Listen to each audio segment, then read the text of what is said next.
Après la campagne de vulgarisation des recommandations issues des assises nationales, place à l'élaboration de la stratégie de mise en œuvre des dites recommandations pour la réconciliation et de son plan d'action.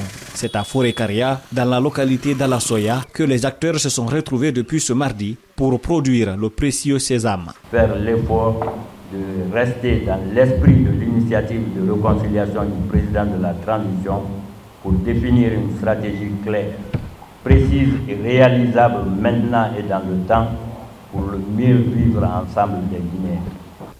Il s'agit aujourd'hui de mettre en place maintenant une stratégie pour la mise en œuvre effective de ces recommandations des assises nationales en vue d'aboutir à la réconciliation du pays. 25 participants venus de la commission technique de suivi et de mise en œuvre des recommandations des assises nationales pour la réconciliation en Guinée et des agences du système des Nations Unies en Guinée prennent part à ces travaux qui devront aboutir à l'élaboration d'un document cadre de référence pour le processus de réconciliation nationale.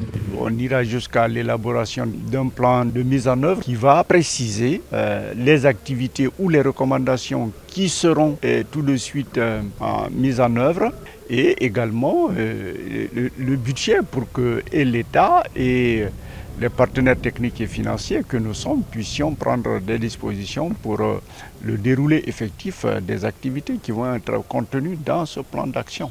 Le PBF, le PNUD, l'UNFPA et ONU Droits de l'Homme sont ces agences qui accompagnent le gouvernement guinéen dans ce processus placé sous l'égide de la primature. Ça rentre dans le cadre de notre mandat et de notre travail. Nous sommes là pour accompagner la République de Guinée pour le respect des droits humains, pour la cohésion sociale, pour la paix. Notamment dans son volet renforcement de la cohésion sociale.